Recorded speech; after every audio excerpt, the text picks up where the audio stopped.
This is going to be somewhat longer than normal introduction, just because there's some interesting parallels that Nick and I have had, unbeknownst to either of us, and even sort of putting together this introduction, I found a nice little gem that was also a parallel. So going with this non-traditional introduction, let me start out by saying that my first whiff of his work came from a friend, another Carr, Dan Carr, who's back there, and he's on the board of directors of the Maine Island Trail Association, which promotes the use and conservancy of islands off the coast of Maine and does a lot of kayaking. So he met with me here at Harvard Square, and we were talking about this and that, and I was talking about how I got intensely interested in navigation using natural clues, and what this did was it gave me a heightened sense of my surroundings.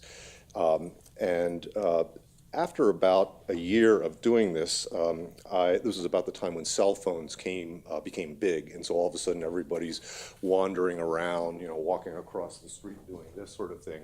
And I became very fearful for their lives, and I almost wanted to shake them and tell them that you're going to die if you do that. And I realized that wouldn't be terribly polite, so I started a course in sort of reconnecting with the natural world. So I was telling Dan this, and he said, "Oh, you have to read this book, The Shallows, by Nick Carr." And it's like, and it was like, okay. So he sent me his personal copy, and I read it, and indeed it's a fantastic book, and also was a finalist for the Pulitzer Prize. Now, he has this most recent book, The Glass Cage, which I'm quite happy to say that even mentions some of my work in there, so that was kind of nice. And I had an email exchange with Nick about that, so there's another little parallel going on, and we met up at the Boston Book Festival too, so there's yet another parallel going on. Then I started to put together this introduction, and then I read that he wrote this book called The Big Switch, which came out in 2008. So let me say something about that. When I work at the Large Hadron Collider in Geneva, Switzerland, at CERN, and have been engaged in that since about 1995. And at a certain point, I had the misfortune to be promoted to the position of U.S. Atlas Computing and Physics Director, basically. And the problem was we didn't have any funding for computing, and we were told to go out and figure out a way to get funding for computing. So we were told we had to come up with a big idea and something that was sellable to the funding agencies and the politicians and that sort of thing. So we hooked up with some computer scientists who had just invented something called grid computing, which sounded real snazzy.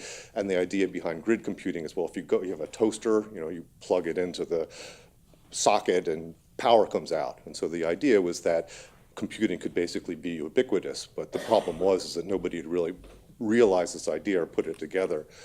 So the plan was that we would take our physics application, which was this big, huge experiment with all these people needing data, and basically gridify it and take some of the software that the computer scientists had developed and then really battle test it. And so somewhere along the line, somebody came up with this great idea for cloud computing.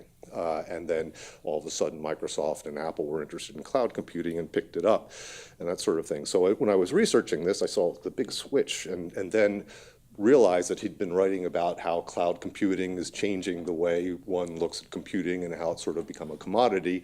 And so this was the whole basically elevator speech I'd been giving to politicians back in the late 1990s. So there's yet another parallel. So I'm going to sort of end on a weird note here, and Paul, you'll have to forgive me for this, but so one of the current themes that Nick writes about is the effect of the internet, availability of computing and technology on how humans think. And I completely buy into this, by the way, and the ways it happens are fascinating, so I'll just give you a quick anecdote. Last year in the spring, when I was teaching my course on primitive navigation, there were tons of people that had laptops open. And in fact, we also videotaped the lectures, and the attendance dwindled dramatically because they could go back and look on the internet at the lectures, but they didn't retain any material because they were basically multitasking while they were watching the lectures. But then there was this defining moment. I wanted to do a little lecture and demonstration on bioluminescence. So I had a flask full of an organism called dinoflagellates, and these emit light when they're subjected to a pressure wave. So I grew these very carefully in my basement, believe it or not, and had a little black felt over top of it while I was lecturing. And I wanted to then turn down all the lights and swish this around so they could see the light from the dinoflagellates and the bioluminescence. So I turned down all the lights, but it was still bright. I didn't know why. And then I realized that there was light coming from the laptop shining off the faces of the students. So I said, okay, can you please turn off your laptops? But the laptops weren't getting turned off. And the problem was they couldn't hear me tell them to turn off their laptops. Okay, so that was how engaged they were in the lecture. They were, it turns out, some of the people in the back who were sort of confederates of mine were telling me that they were buying shoes online and doing Facebook and this sort of thing. They most certainly were not taking notes. So finally they had to turn off their laptop. So one of the standard things we ask people to do in these talks, these lectures, is to turn off your cell phones and close your laptops as a matter of courtesy to the speaker, and so you can retain information better. So I'm going to ask you to close your laptops. Thank you, and here's Nick. Thanks very much. Thank you, John. Thank you, Paul. And my thanks to the Radcliffe Institute for giving me the honor of inviting me to participate in the lecture series this year. I owe John a particular thanks because his book, The Lost Art of Finding Our Way, came out in 2013. I hope that's right? While I was working on the book that became The Glass Cage. And The Glass Cage is about how, when we hand off more and more of our activities and our judgments to computers and to software, how that influences our own ability to act and to make judgments. And I knew from the start that I wanted to deal with the subject of navigation in some way, and because it was clear that this was a great example in people's everyday lives where you become more and more reliant on the computer to get around, and what does that do to our own navigational sense? And John's book was very much both illuminating to me and an inspiration to me, and so thank you for that. I should also mention that in the book, The Big Switch, I actually talk, you probably don't know this, I use CERN as an example of the grid computing, so it's even more entwined than that. And so what I'd like to talk about today draws on and builds on the work that I did for The Glass Cage. About 2,000 miles north of here, that is north, right? About 2,000 miles north of here is a small Arctic island named Igloolik. It sits just off the coast of the Melville Peninsula in what's called the Nunavut territory of the Canadian North. And in the winter, Igloolik is an extraordinarily inhospitable place. Now, I'm sure that you guys, having been through the winter you've been through, don't want to hear about how bad it is for other people, but I can tell you Igloolik is in a league of its own. The temperature throughout the winter hovers around 20 degrees below zero. Thick sheets of sea ice cover everything, cover the surrounding waters, and the sun is absent. But despite those brutal conditions, Inuit hunters have, for an estimated 4,000 years, ventured out from their homes on the island and traversed miles of ice and tundra in search of caribou and other game.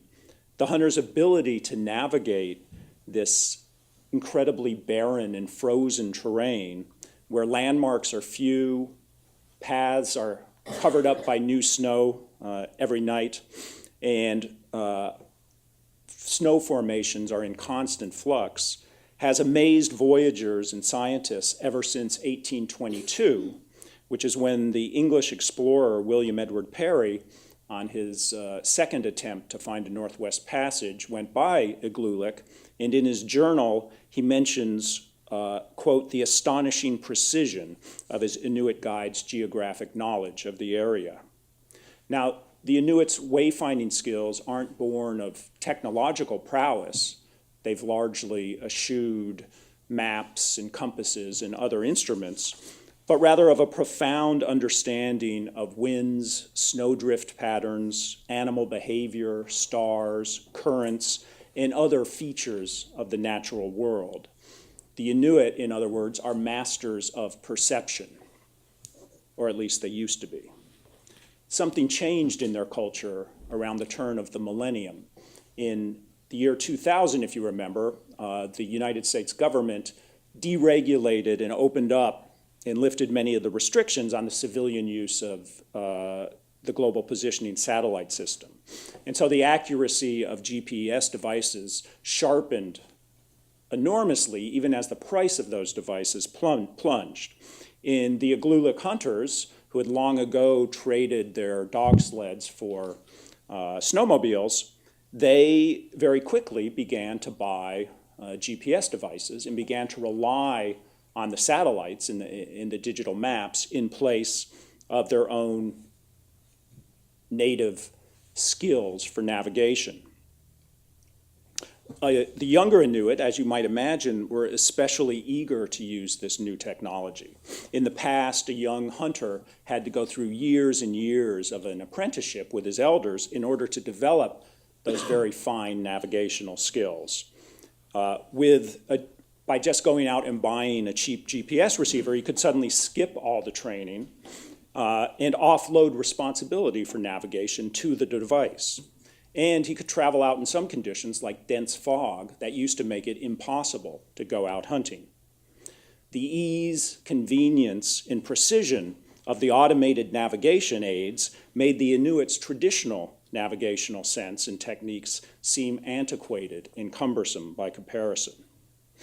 But something interesting happened as GPS devices came into common use on Igloolik. Reports began to spread of serious accidents while people were out on hunts, including some that led to serious injuries and even deaths. And this was something that never used to happen when the hunters relied on their own navigational sense. And ultimately, the cause of many of the accidents was traced to an over-reliance on the satellites in digital navigation. When a GPS receiver breaks or its batteries freeze, a hunter who is out on a hunt and hasn't developed strong wayfinding skills can easily become lost in the featureless waste and fall victim to exposure. And even when the devices operate properly, they present hazards. The routes so meticulously plotted on satellite maps can give hunters a form of tunnel vision. Trusting the GPS instructions, they'll speed out onto dangerously thin ice, go over cliffs, or go into other environmental perils that a skilled navigator would have had the sense and foresight to avoid. The anthropologist Claudio Aporta of Carleton University in Ottawa has been studying Inuit hunters for years. And he reports that while satellite navigation has no doubt brought important and attractive advantages, its adoption has already brought a deterioration in wayfinding abilities and more generally a weakened feel for the land. As a hunter on a GPS-equipped snowmobile devotes his attention to the instructions coming from the computer, he loses sight of his surroundings. He travels blindfolded, as Aporta puts it. So a singular talent that has defined and distinguished a people for thousands of years may well evaporate over the course of just a generation or two. The world is a strange, changeable, and dangerous place.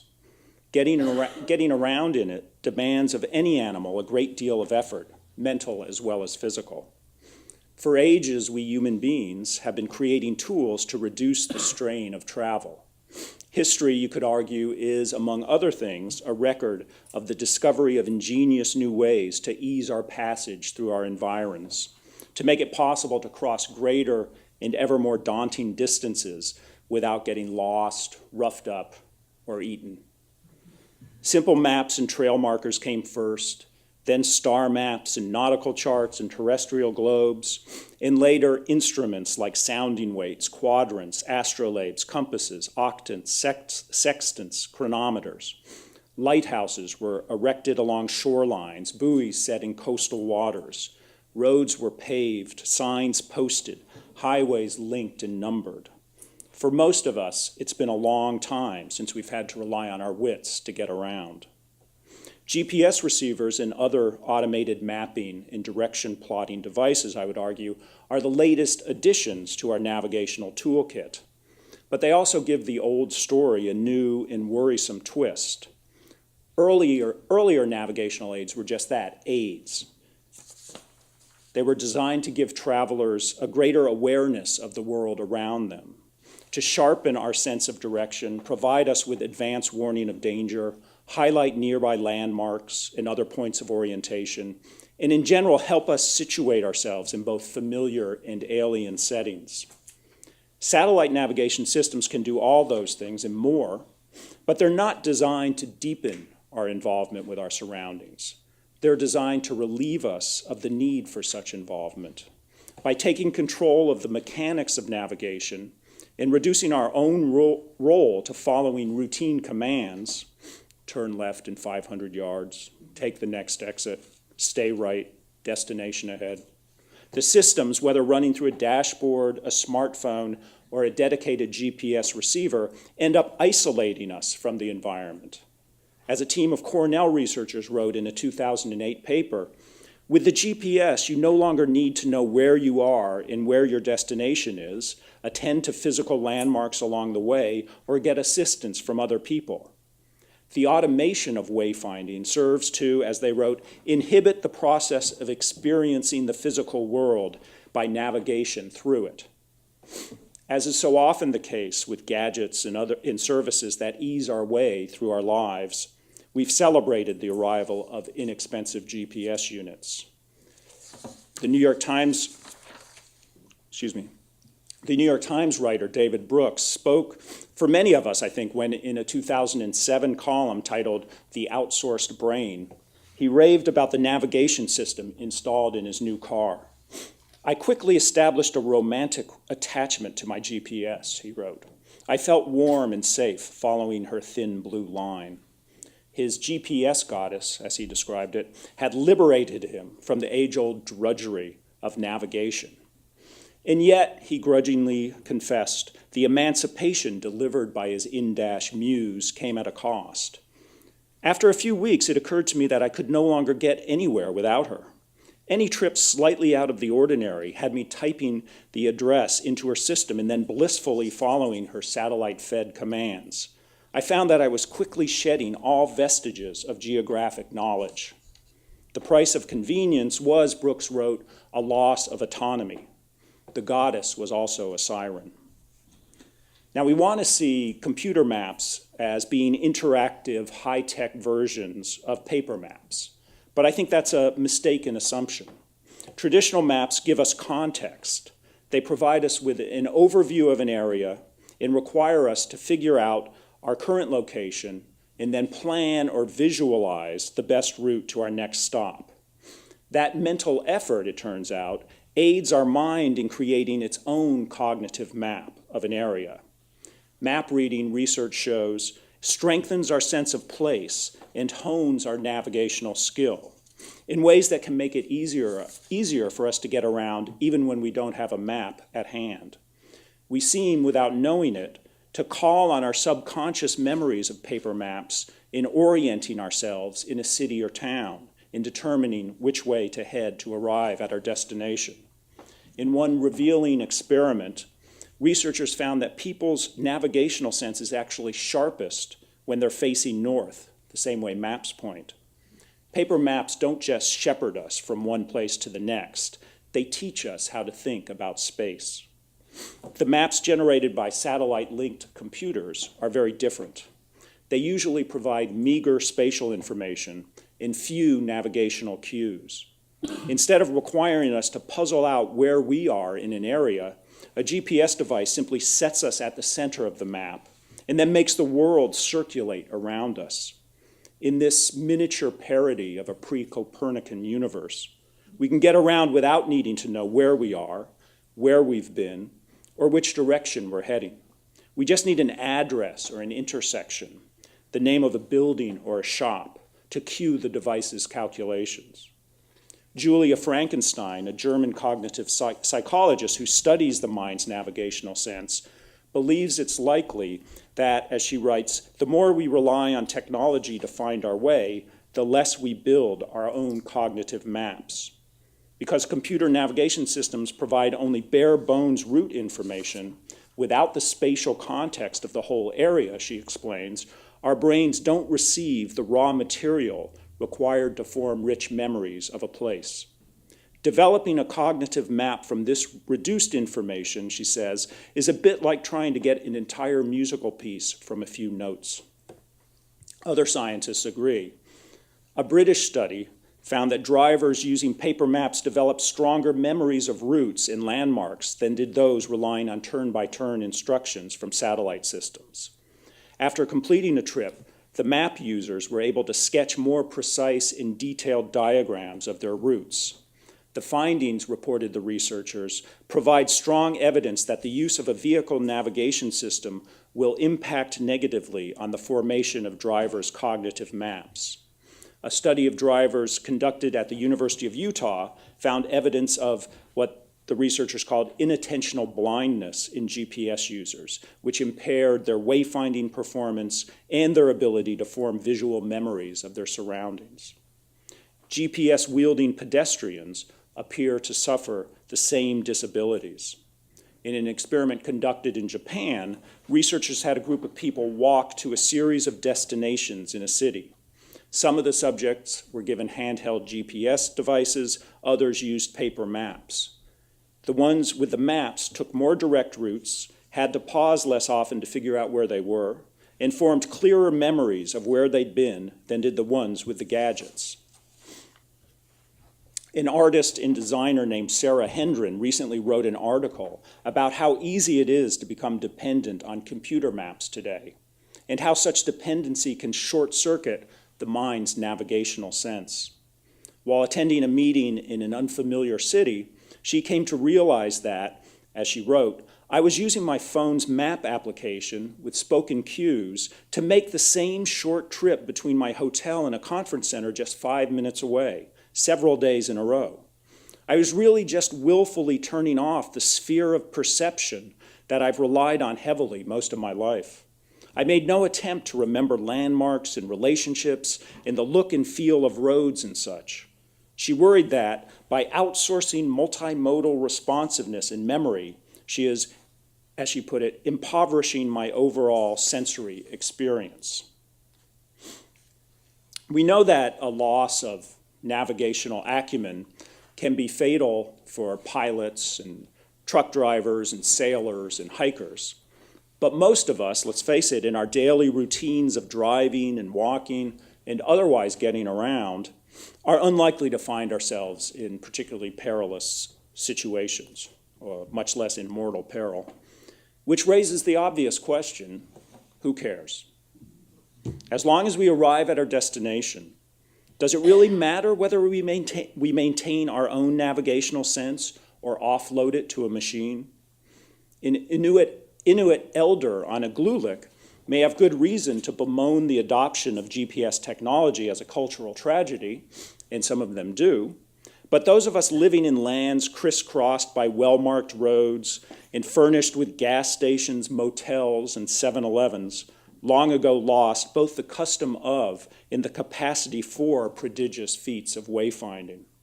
Our ability to perceive and interpret topography, especially in its natural state, is already much reduced. Paring it away further or dispensing with it altogether doesn't seem like such a big deal, particularly if, in exchange, we get an easier go of it. But while we may no longer have much of a cultural stake in the conservation of our navigational prowess, we still have a personal stake in it. We are, after all, creatures of the earth. We're not abstract dots proceeding along thin blue lines on computer screens. We're real beings in real bodies, in real places. Getting to know a place takes effort, but it ends in fulfillment and in knowledge. It provides a sense of personal accomplishment and autonomy, and it provides a sense of belonging, a feeling of being at home in a place rather than passing through it. Whether practiced by a caribou hunter on an ice floe or a bargain hunter on an urban street, wayfinding opens a path from alienation to attachment. We may grimace when we hear people talk of finding themselves, but the figure of speech, however vain and shop-worn it may be, acknowledges our deeply held sense that who we are is tangled up in where we are. We can't extract the self from its surroundings, at least not without leaving something important behind. A GPS device, by allowing us to get from point A to point B with the least possible effort and nuisance, can make our lives easier, perhaps imbuing us, as David Brooks suggests, with a numb sort of bliss. But what it steals from us when we turn to it too often, at least, is the joy and satisfaction of apprehending the world around us and of making that world a part of us. In his book, Being Alive, Tim Ingold, an anthropologist at the University of Aberdeen in Scotland, draws a distinction between two very different modes of travel, which he refers to as wayfaring and transport. Wayfaring, he says, is our most fundamental way of being in the world.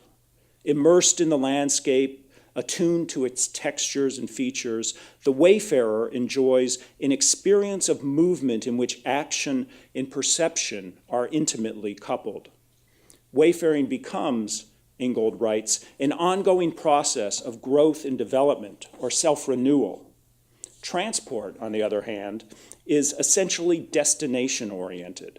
It's not so much a process of discovery along a way of life as a mere carrying across from location to location of people and goods in such a way as to leave their basic natures unaffected.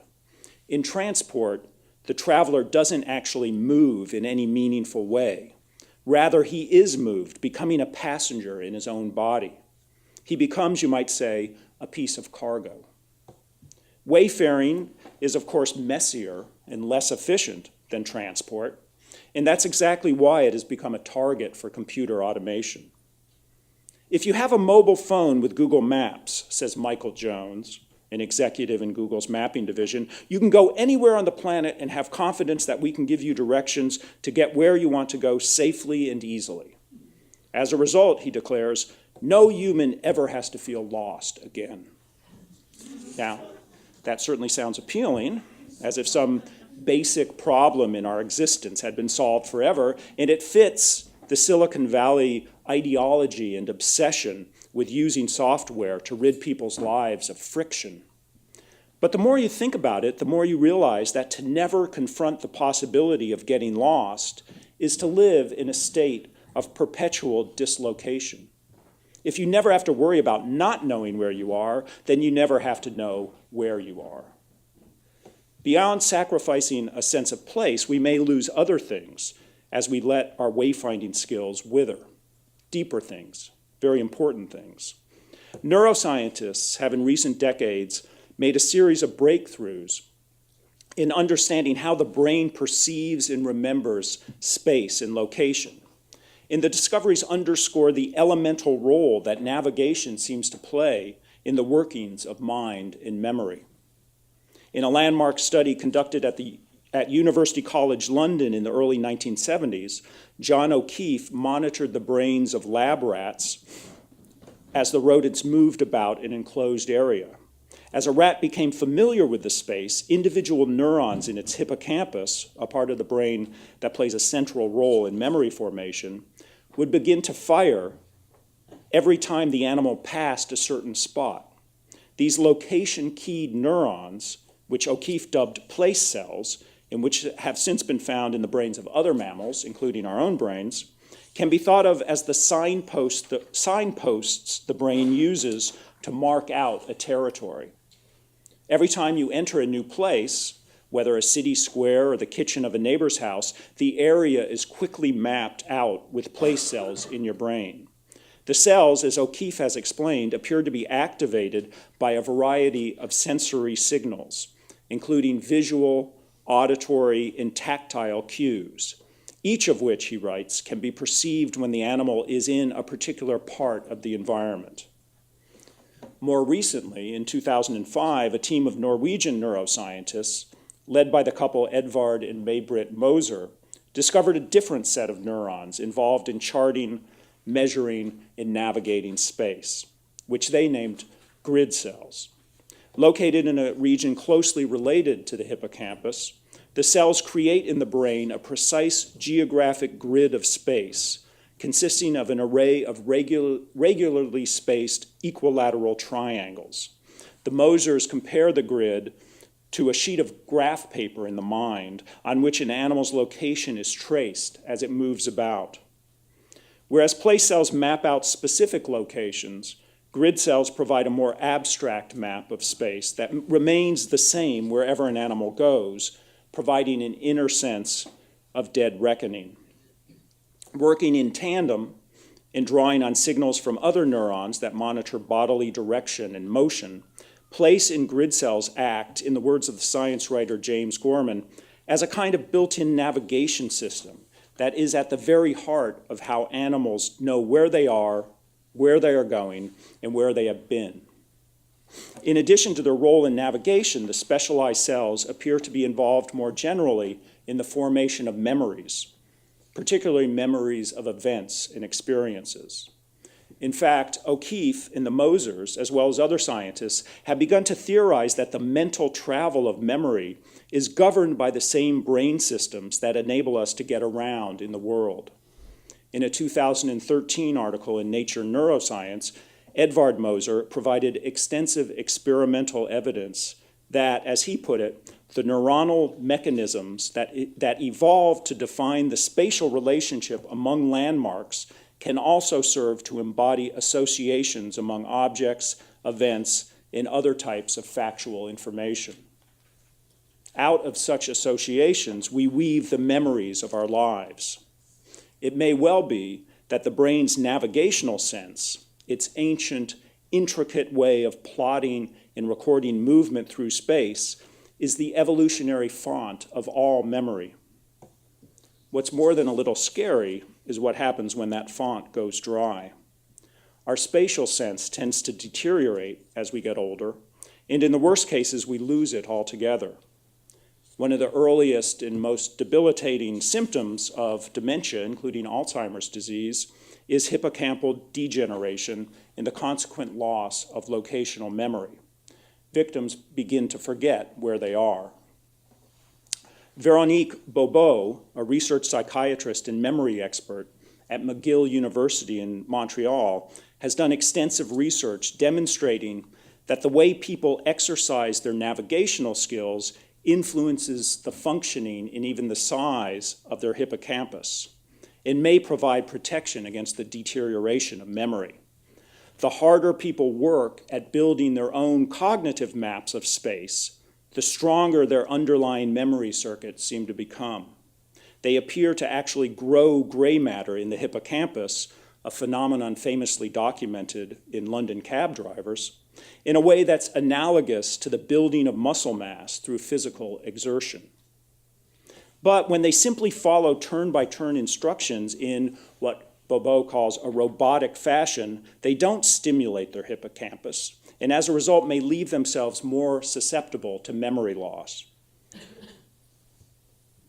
She worries that should the hippocampus begin to atrophy from a lack of use in navigation, the result could be a general loss of memory and a growing risk of dementia. Society, she writes, is geared in many ways towards shrinking the hippocampus. In the next 20 years, I think we're going to see dementia occurring earlier and earlier. Bobo and other scholars emphasize that more research needs to be done before we'll know for sure whether long-term use of GPS devices weakens memory and raises the risk of senility.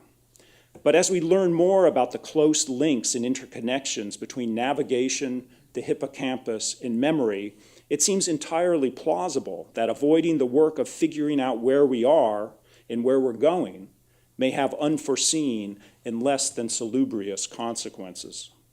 Because memory is what enables us not only to recall past events, but also to respond intelligently to present events and plan for future ones, any degradation in its functioning would tend to diminish the quality of our lives. Last year, John O'Keefe and the Mosers were awarded the Nobel Prize in Medicine for their groundbreaking research into our navigational sense.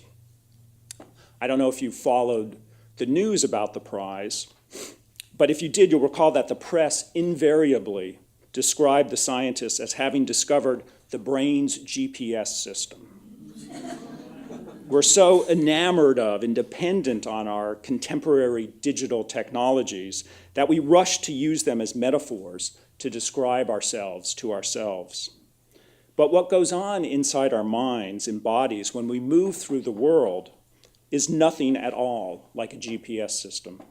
There are no signals being beamed into us from satellites orbiting the planet, at least not yet. We are, and I want to emphasize this point again, creatures of the earth. Through hundreds of thousands of years, evolution has fit our bodies and minds to the environment. We've been formed by being, to steal a couple of lines from the poet Wordsworth, rolled round in Earth's diurnal course with rocks and stones and trees. The automation of wayfinding distances us from the environment that shaped us. It encourages us to observe and manipulate symbols on screens rather than attend to real things in real places. The world, in turn, is made less meaningful. As we adapt to our streamlined digital environment, we render ourselves incapable of perceiving what the world offers its most ardent inhabitants. Like the young, satellite-guided Inuit hunter, we travel blindfolded.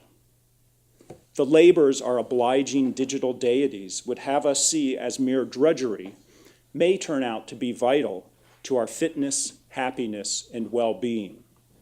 So, who cares? Probably isn't the right question.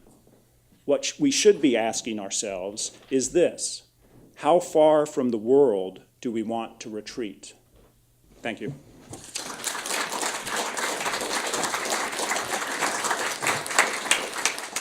So we have time for questions. I don't know if you want to field them or I will, but in the back there. I take issue with something that you said. I think it's a matter of discipline or conscious decision. I had the pleasure of helping some of my friends who were PhD students at the Media Lab in personal robotics, and they wanted me to test artificial intelligence, a way to navigate how to drive around Boston, which is rather inhospitable. And it would automatically say, like, you're running low on gas, here are immediately the 3 stations you need. Or it would adjust the time, you'd say estimated time to go to a meeting or appointment, and if it started raining or snowing, it would adjust it accordingly, so you could, sort of let people know that you would be late. You was hands-free, so that if you were on, if somebody rang it, you could automatically send a text like, I'm driving now, don't call me. So it was actually a very useful thing. However, I think about when I'm driving in a city I'm not familiar with, or like an inhospitable place like Boston, that's very useful. But at the same time, the best times I've had is when I got lost on my way to Montreal in Vermont, and I had pancakes with maple syrup in a family-owned restaurant, and I had no idea where I was. Or just going for a drive, for the mere pleasure of going for a drive. I'm the same person, but yet still I can compartmentalize the utility of immediate function. I need to be somewhere for work versus vacation for pleasure. Why? So you can keep some of your brain cells as opposed to over-reliance and always doing it and then sort of destroying your love or the pleasure of just discovery. Yeah, I completely agree that what we need is discipline in how we use these tools. I'm not arguing that GPS system isn't useful at all. I actually got lost in Providence, near Providence, yesterday, and thankfully had a phone that had Google Maps on it and found my way back. So I think the judicious use of these tools can be very valuable. But what we see, I think, and you can just look at people as they go about their lives, what we see is very, very quickly, people in general become reliant and dependent on it. And instead of thinking carefully about, should I use this or not, they simply take the path of least resistance and turn it on. And so, one of my hopes is that I can encourage people to think in the terms you're thinking of, that let's use this when it has a particular function, but not simply turn to it or to any automated system as a way, simply out of a belief that ease and convenience are always better than working a little harder at something. Or an addiction. Yeah. We're here. I have a lot of sympathy for this view, and that I've been exploring Boston Harbor for years and never with GPS, and I'm proud of how I can find my way around Boston Harbor. But in the last 6 months, I've discovered Waze. And Waze, for driving, from the suburbs in here, Waze actually has a dimension that I never had before. It's a time dimension. It knows where the traffic is bad. It's taken me many places that many routes I've never been before. My normal commute for 20 years was, I knew exactly where I was going and paid a lot of attention to it to go to home. Now, Waze has many times taken me to interesting new places on the way home. And so I'm not so sure that the GPS is always such a bad thing. Want to comment, or? But I mean, my comment would be similar, that I can certainly understand that, in that a lot of this comes down to how these systems are designed, both how they're used and how they're designed. And, again, I would say, used judiciously, they can be quite valuable. But what we see, and this is backed up by, Google's statements about this desire to put us into a world where every move we make can be plotted for the greatest efficiency or whatever, in this feeling that we'll be better off if we have no friction in our lives. Whereas what we know is that friction, actually overcoming friction, is what provides satisfaction and fulfillment. So again, I would say that I'm not arguing that the tool has no place. I'm arguing that we have to think carefully about what its proper place should be. Two questions here and then in the back. So first you, and then I'm trying to keep track of the order in which people raise their hands. So, yeah. So I was thinking about what you're talking about now, and also with reference to stuff you wrote about in Shallows about because the way society is changing and adopting these technologies to become kind of the expected baseline of what everyone ought to be doing, I feel frequently that I don't have as much choice about when I can be opting out of some of these technological impositions, whereas somebody with a little bit more station or socioeconomic status might be able to have the luxury of writing longhand or taking their time or not, going to the library instead of Or getting lost. Yeah. So do you have any advice or suggestions about how somebody a little bit lower in the social totem pole can find some refuge from this stuff? Well, I mean, I think you're right. It's getting harder and harder to do, because I think this is not unusual for technologies. As they get embraced by society, they start to be woven into society's expectations, society's processes, and then it becomes harder and harder to say, this isn't right for me, because at your job, you're expected to be constantly monitoring messages.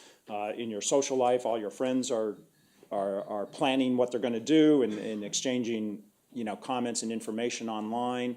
And so, I'm not going, it's hard for me to be too encouraging, unfortunately, because I know the pressures that are building. And it, as I say, we've seen it before. We saw it with automobiles and stuff. Society kind of reshapes itself around the technology, and then to opt out of the technology is to kind of opt out of society. And most people don't want to do that or can't afford to do that. So I think,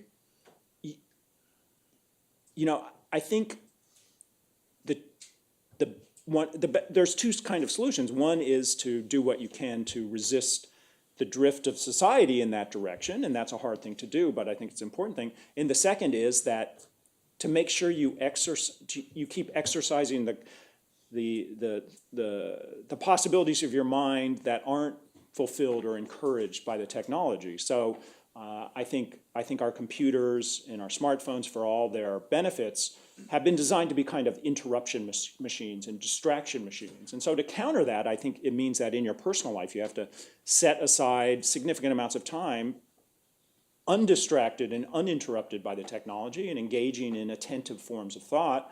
And similarly, when you're driving or when you're getting around or walking around, only in situations when you don't know where you are and you're really lost should you turn on the navigational system. Otherwise, you should spend a little extra time to build that understanding of place. So I think it is possible in people's personal lives to kind of resist to some degree the overwhelming pressure to look to the computer to help you do everything. In other spheres of life, work life, school life, social life, it's becoming harder and harder to opt out without all sorts of consequences. Okay, this one, next. Yeah, I'm interested in when you talked about how use of GPS, for example, alters our relationship with things and places and the corresponding changes in the brain. And it occurs to me that we're a social species, and a lot of our brain is taken up with keeping track of our place in society and our interaction with other people. And just as we may be losing an ability to be wayfinders, I'm curious whether you see any loss of ability to be skilled readers of social, of emotion, of those things which we're a social species, are important to us as a species. I think the concern is a valid one. I wouldn't profess to be an expert on that, but I've followed some of the research, and I think the research isn't solid enough yet to come to a conclusion about whether we're kind of deadening some of our subtle social skills, our ability to read other people. But there is some research into empathy and things like that seems to indicate that tends to happen when you're not attentively involved with other people in a face-to-face kind of communication. And it used to be, the debate was, is face-to-face communication better than online communication?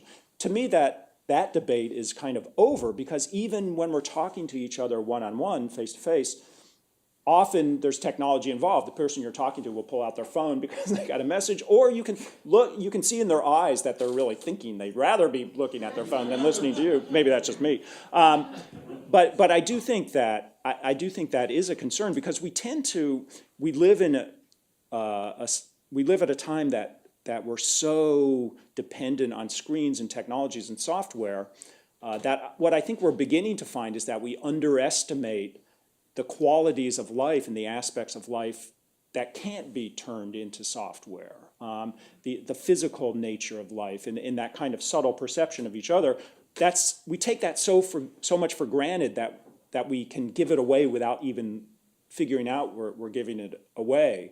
And just to attach that to driving, I was recently reading an interesting study about how even when you're driving, how important it is to read other people.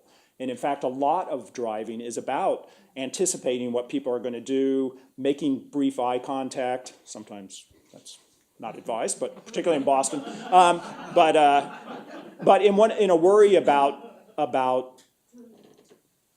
the world we're entering, where there's going to be a lot of highly automated vehicles, but a lot of old vehicles too that aren't automated at all, is that a lot of people are going to continue to look for signals, human signals from other drivers, and it's going to be a robot driving the car, and things might actually become, that might increase the risks in driving, because you can't anticipate what a robot is going to do the way you anticipate what a person is going to do. So I think that aspect of social relations is something we underestimate, but is important in all sorts of areas.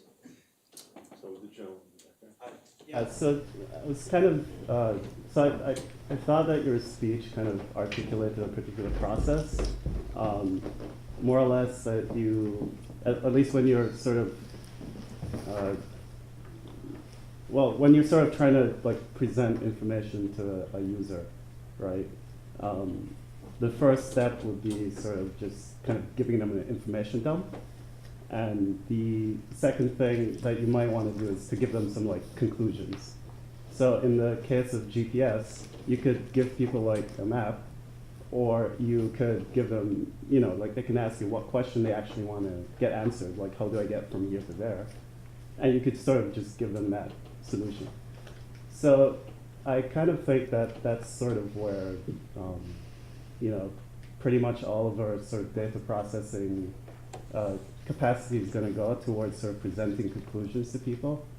And so I think that you kind of articulated the effect on, you know, human beings in society of what happens with GPS. And I was kind of interested in what you think would happen when it's sort of ubiquitous, when it's like everything. So when you ask, when you sort of ask like, what is a good restaurant, and then it just gives you a conclusion based on information it knows about you or whatever.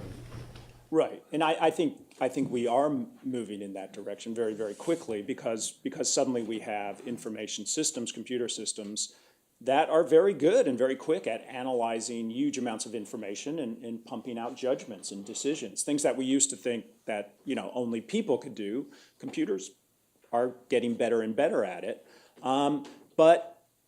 So I think the challenge that I talk about, that I tried to talk about, which is realizing that an overdependence on automated decision-making and automated judgment can begin to erode our own ability to perceive and analyze a situation and to make decisions is going to become a more important tension and question in all sorts of areas.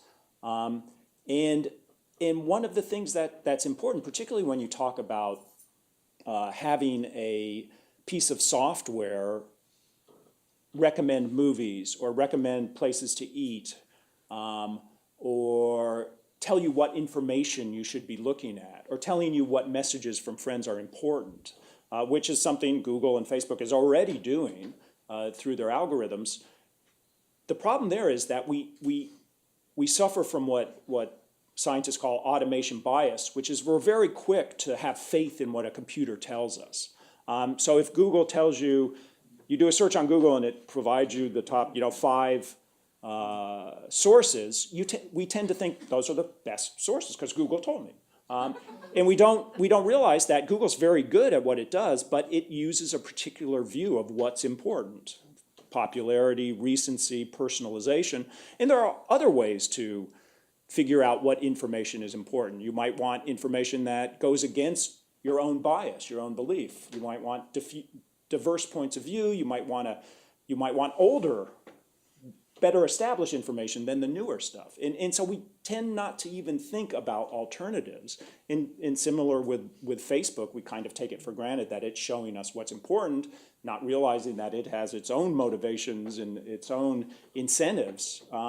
And this is going to become trickier and trickier, I think, to maintain our own autonomy when it becomes ever easier to simply ask the computer where you should go, where you should eat, who you should date, and all of those things that people increasingly go to their computer to ask. Okay, we have one here and then one in the back.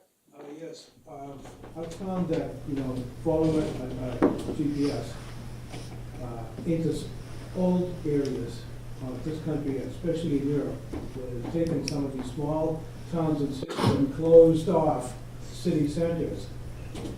And then you're following your GPS and all of a sudden it's not there anymore. And you get into this like crazy mad, scramble, brings you right back down to earth. And every time you do get a wrong, information, and it happens quite, not regularly, but, And then there's the other issue of, someone who's following the GPS and tends to get, is a relatively bright person who will get bored at looking at the thing and start looking around at the rest of the world, but, but that's one of the things that It's happened to me quite a bit. And I use GPS, but, I don't rely on it. The same deal, growing up, in Boston, where you get to use your brain and you get to like look at people and see all the phony people and see all the good people, so you see it all online, get in the club and stuff. That's it. Yeah. I mean, I think what you're pointing out is something I didn't touch on, which is that but we saw it in the example of the Inuit, that if you begin to lose your navigational sense, and then something goes wrong, as it always does, the GPS cuts out or it leads you astray, suddenly you're really lost because you don't have that ability. And so we see all sorts of examples of that these days. Truck drivers now lock into the GPS instructions, and what you see is more examples of trucks plowing into low overpasses, and getting stuck in city streets that they shouldn't be in. These things that you start to tune out and believe everything the computer tells you, and then you find yourself stuck in an underpass or something. Unfortunately, their companies make them follow those rules. Yeah. If they don't, you get in trouble. Anyway. That's right. Yeah. There's one in the back. Thanks. I think I probably agree with what I take to be the sort of substance of what you've been talking about, but I have two observations to make. One is the GPS systems on the MBTA buses.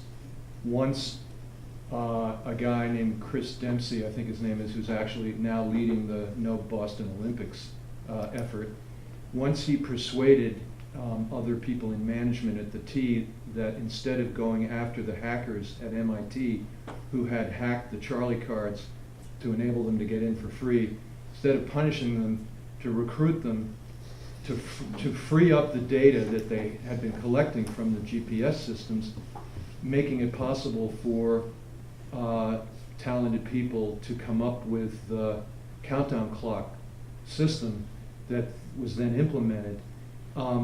That was the reason I wanted to get something like a smartphone so I could tell when the bus was coming.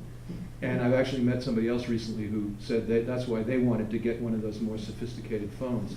So in that one respect, so-called smartphone, in that one respect, I think that it is very useful. But I think I probably agree with you on just about every other application in terms of wayfinding. It's interesting that a well-informed source told me that the MBTA also didn't want to be responsible for doing this because they didn't want to be responsible for the inaccurate information. Now, so there is inaccurate information, but I think one learns quite quickly that it's not always reliable, and especially in certain locations like right around Harvard Yard. The other thing I wanted to say is you said opting out. You talked about opting out. I think it's important to remember that even though iPhones or whatever are pervasive among all incomes, people of all incomes, that there is still a very important dimension to what I still think the term digital divide is still a very useful term, in that as people in government, for example, do everything on email, and people in agencies do everything on email, and they have computers on their desks, and it's very easy for them to communicate, put up a notice about a meeting, sitting at their desk, and never have to put it out where people will see it at a public community bulletin board, for example. So I do think it's not just opting out, but it's people do not have access still in important ways, and that's not exactly wayfinding, but it's participation. Yeah, no, I mean, I agree with both of those points, that there are many basic government services now that are actually very hard to do without a computer, and there are still plenty of people who don't have a computer or don't have a good internet connection or whatever, and it's very easy to lose sight of that fact when you yourself are surrounded by the information all the time. And I think there are all sorts of ways to go to the other example of knowing how long it will be before a train or a bus comes along. I have found that a valuable a valuable service, and so I think there are plenty of of ways where new information can be brought to us that's very useful. I also find that when the information is wrong and it says, you know, train's going to be there in 2 minutes and turns out to be 3 minutes, that turns out to be the longest minute ever. I have a very flexible definition. Sarah, was there a question back here? Oh, just a comment. When you were talking about Google has its own biases, not only does it have its own biases that were the biases of the people that created it, but it also has bugs. So even if you agree with their biases, you might not be getting what you want. There was a interesting example that happened, not this past weekend, but the weekend before, when Google rolled out a new algorithm for Gmail, that a new auto-suggest algorithm. I don't know if you saw anything about this. You know, the thing that when you start typing somebody's name in the address field, the to field, it fills it in for you. And they messed it up. So instead of, you know, recommending the obvious choice, it would recommend some obscure person that, and people all of a sudden were sending out emails to the wrong person, which is a good example, a kind of simple example of how easy it is to build this kind of trust in the computer, so much so that, you know, you'll send an email that you meant to go to your best friend, to your mother instead, because even though you're typing in that field, you don't even see it. You just trust the computer. So yeah. Let's see, one here and then the back. You? Carr, when you were discussing the equilateral triangles in the brain, the neurological cells, it sort of suggested to me the possibilities of the mind and what's really possible in terms of neuroplasticity.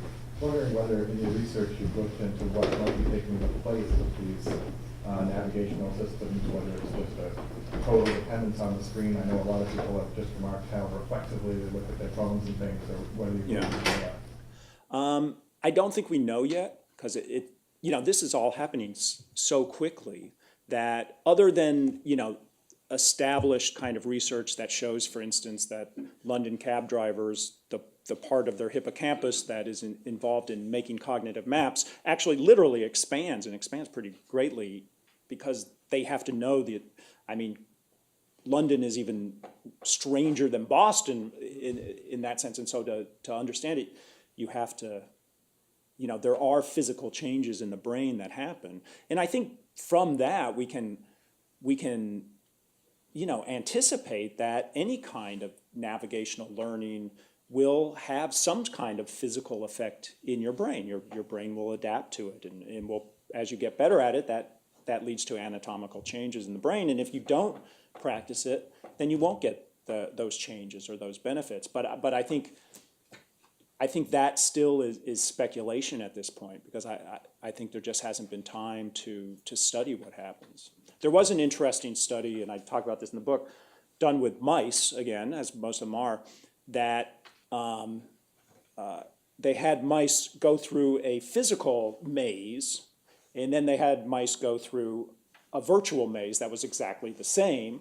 And what they found is that the many fewer place cells and grid cells were activated when the mouse went through the virtual maze, which shows you, again, that there's all kinds of sensory cues, tactile, smell, light, and stuff that we're constantly aware of in processing, but we don't, because it's done kind of unconsciously and behind the scenes, we don't place importance on that. And so we think, oh, just virtualize it and it'll be the same. Well, it's not the same, because you don't have those rich sensory impressions coming to you. I had an insight through the course of the discussion here. Maybe I should provide this by way of analogy. So I know when something's lost in my house, I ask my wife where it is, because she has the method that is, where is this thing? You know, so where are the possible locations for it? And so in the context of information systems, I think about information systems as not being like some thing that you're beholden to, but instead farming out expertise. Okay? And so so GPS is good for farming out certain pieces of expertise, but also we might rely on a guide if we're navigating down a river. Right. And it's completely acceptable in that context to allow ourselves to be beholden to the expertise of that guide. So I maybe this is just by way of comment about so how can we take analogies from that sort of offloading expertise to human operators and make insights for that about how it's the appropriate way to maybe offload expertise to information systems. Yeah, no, that's a good point. In that, in psychologists and neuroscientists have the phrase transactional memory to describe when you borrow somebody else's memory, in effect. And it might be a real person next door knows gardening, so you go to ask that person what plant this is in your near your house. You transact memory rather than have it in your own brain, or it can be from a book or a YouTube video or anything. And I think, thank goodness we can use transactional memory, that we're not locked into just what we know. On the other hand, I do think you can go too far. The process of consolidating your own memory, of learning things yourself, is really the basis for personal knowledge. And you not only learn the thing, but you connect it with everything else you know. So even though transactional memory, asking somebody else or whatever, is often absolutely essential, I think it's the first step in knowledge building.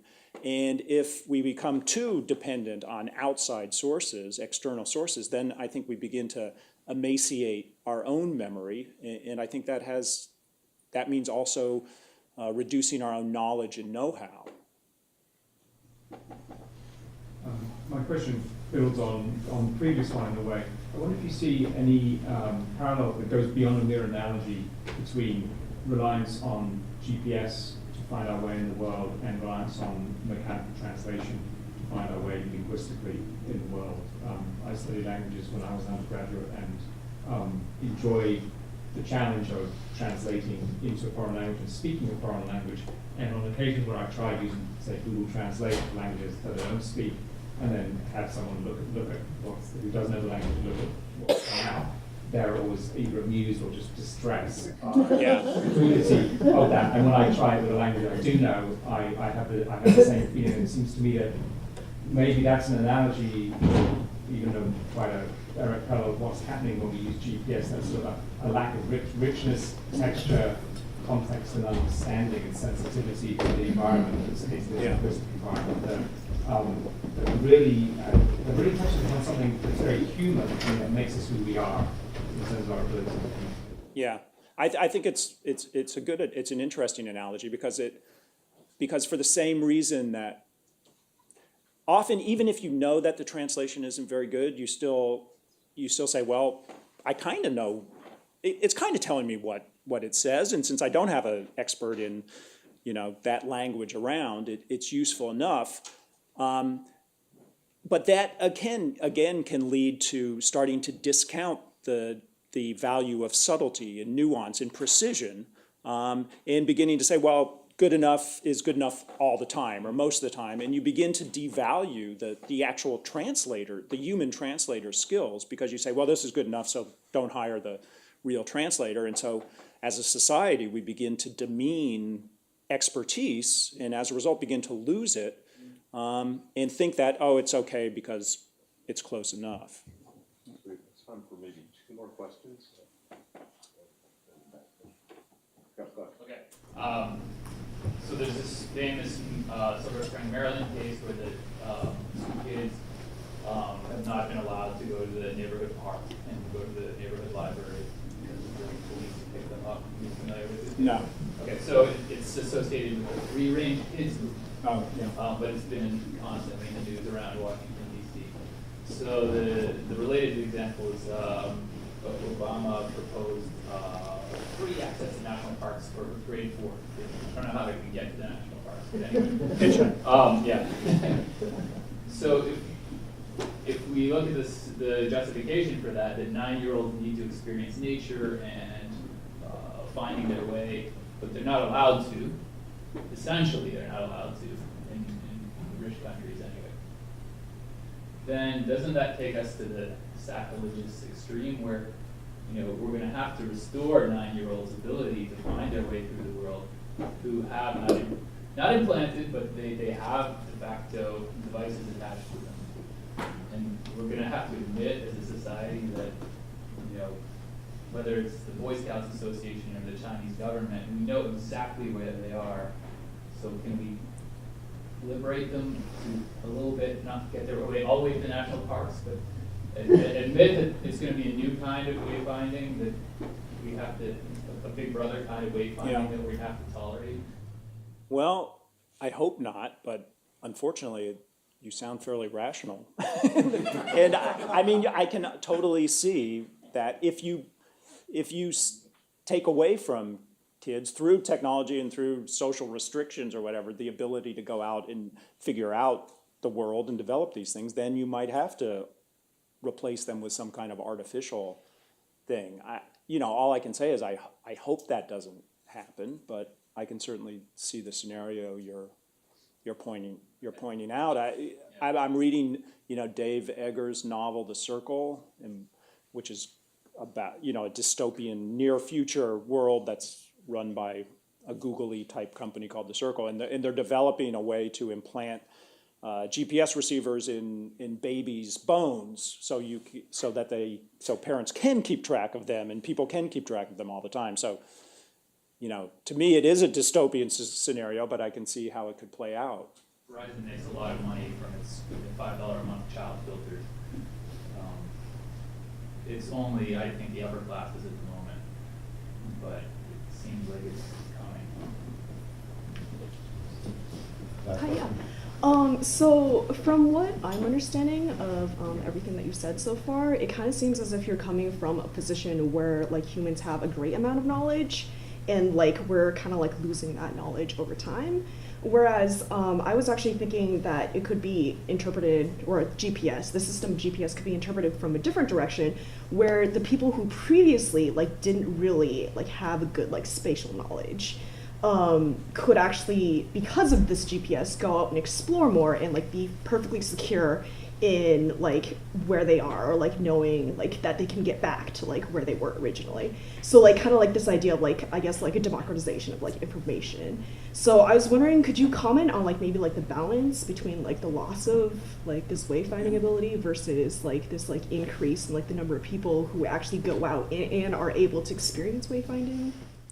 Well, I have pretty poor navigational sense. But from what the research I've done and what I've learned, I actually am now kind of try to minimize my use of navigational tools, because that little bit of sense I want to have, I don't want to sacrifice. So I don't think I don't think it's necessarily the case that because you're not naturally good at something, you shouldn't try to at least maximize your own expertise. Having said that, I think you point out a fundamental tension about automation, particularly as it's playing out today, which is that in many cases, automating anything, including GPS, opens an activity up to more people, because you don't have to learn the stuff. You don't have to learn how to use a map or a compass if you go out exploring. And as long as the GPS system keeps working and the battery remains charged, you're fine. If it doesn't, then you're in really big trouble, and that happens. But I do think that there is this tension between using automation to open up an activity to people who aren't experts, and demeaning expertise in that area. And I think we see this in photography. I think we see it in all sorts of areas. And how we navigate that tension is going to be very important to the quality, I think, of society in the emphasis we place on deep expertise. So I agree that you shouldn't have to be an expert in everything to do something. On the other hand, we should be very, very careful about automating things to the extent that people come to believe that developing our own skills and our own talents is somehow not important, because artificial expertise is never going to be as rich as real expertise. But how that plays out in any individual's life is really up to them. So, thank you very much.